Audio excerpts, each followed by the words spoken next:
আজ 15ই আগস্ট 2026 ভারতের ৮০তম স্বাধীনতা দিবস।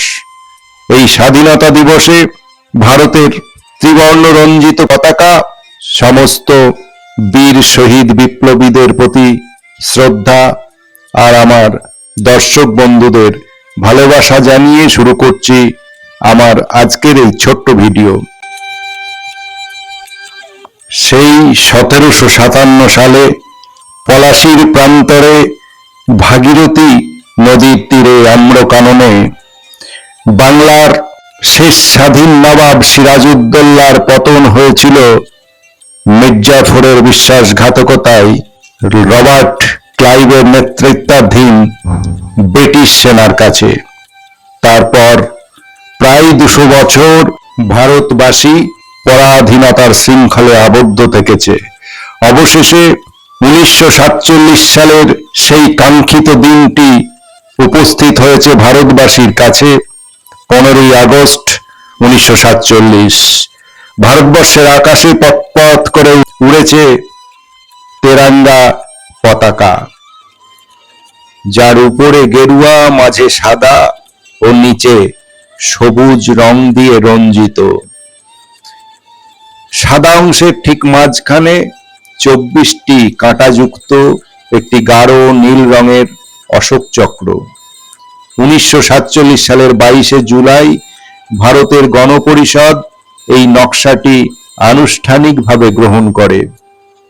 এই পতাকার দৈর্ঘ্য প্রস্থের অনুপাত 3:2। গেরুয়া রং সাহস, ত্যাগ ও শক্তির প্রতীক। সাদা শান্তি, সততা ও সত্যের প্রতীক। সবুজ দেশের উর্বরতা, বৃদ্ধি ও সমৃদ্ধির প্রতীক। অশোক চক্র আইনের শাসন ও গতিশীলতার প্রতীক। পিঙ্গালি ভেঙ্কাইয়া ভারতের জাতীয় পতাকার মূল নকশা তৈরি করেছিলেন। স্বাধীনতার ঠিক আগে ১৯৪৭ সালের ২২শে জুলাই বর্তমান তেরাঙ্গা পতাকাটি ভারতের জাতীয় পতাকা হিসাবে স্বীকৃতি পায়। ১৯৪৭ সালের 15ই আগস্ট ভারত ব্রিটিশ রাজশক্তির শাসন কর্তৃত্ব থেকে মুক্ত হয়ে স্বাধীনতা অর্জন করেছিল।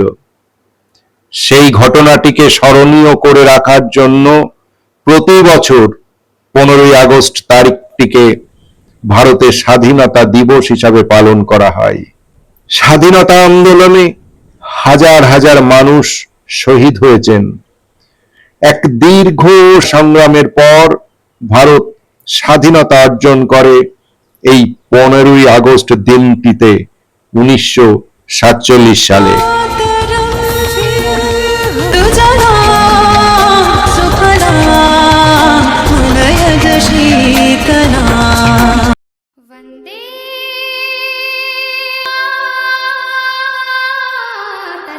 वन्दे मातरम् वन्दे मातरम् वन्दे मातरम् वन्दे मातरम् वन्दे मातरम् वन्दे मातरम् वन्दे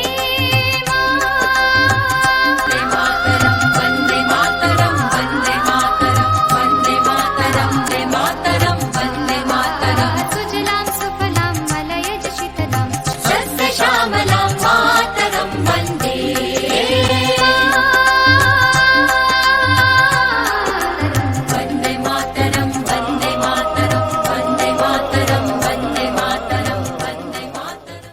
আর হ্যাঁ, স্বাধীনতা দিবসের এই ভিডিওটি যারা দেখছেন তাদের উদ্দেশ্যে বলে রাখি, আগামী ২৬ তারিখ আমরা যাচ্ছি গোপালপুর, তারপর দারিংবাড়ি হয়ে পুরী। আর ওখানকার ভিডিও তো অবশ্যই নিয়ে আসবো আমার চ্যানেলে কয়েকটি এপিসোডে, আপনারা দেখতে ভুলবেন না। সেখানে কম খরচে অল্প দিনে কোথায় থাকবেন, কিভাবে যাবেন, সমস্ত তথ্য নিয়ে আসবো সেই ভিডিওগুলিতে। আপনারা অবশ্যই চ্যানেলটিকে সাবস্ক্রাইব করে পাশে থাকবেন যারা এখনো সাবস্ক্রাইব করেননি। চলুন চলে যাই আজকের ভিডিওতে।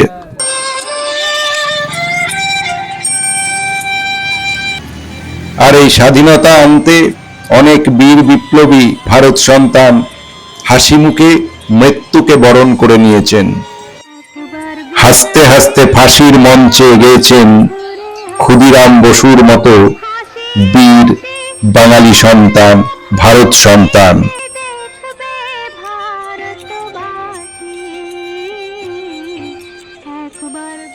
বিনম্র শ্রদ্ধা জানাই সেই সব মহান স্বাধীনতা সংগ্রামীদের, যাদের আত্মত্যাগের বিনিময়ে আমরা পেয়েছি এই স্বাধীন আকাশ।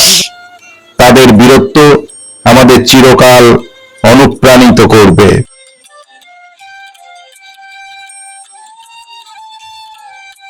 ভারতের স্বাধীনতা সংগ্রামের ইতিহাসে যে সমস্ত বীর বিপ্লবীর কথা আমাদের প্রথমেই মনে আসে, তাদের মধ্যে নেতাজি সুভাষচন্দ্র বোস ছিলেন অন্যতম।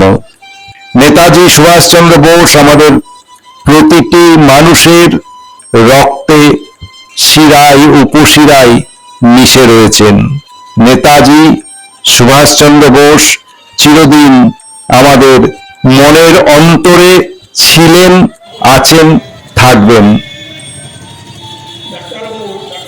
15ই আগস্টের এই শুভ দিনে আজকে অনেক জায়গাতেই ব্লাড ডোনেশন ক্যাম্প, দুস্থদের বস্ত্র বিতরণ চলছে।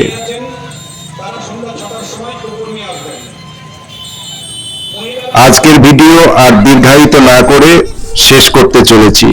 সকলের সঙ্গে আবার দেখা হচ্ছে আগামী কোনো ভিডিওতে।